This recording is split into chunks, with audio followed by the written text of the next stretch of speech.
This is an error report for the microphones that we've received. The first thing I would like to point out is that some of the cables themselves are defective.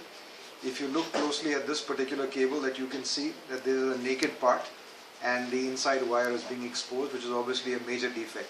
So that in itself is a very obvious defect. A lot of the pieces have another kind of defect that is also to do with the cabling, but it's not as visible, so I'd like to show you quickly.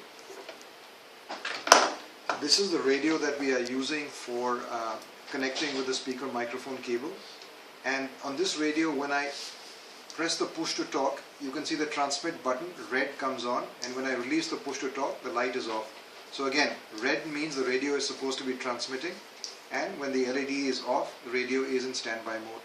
Now watch what happens when I actually put in a cable.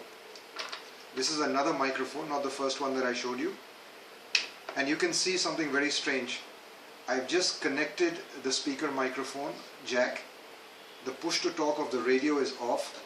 The push to talk of the speaker microphone is not being activated, and the light here is red.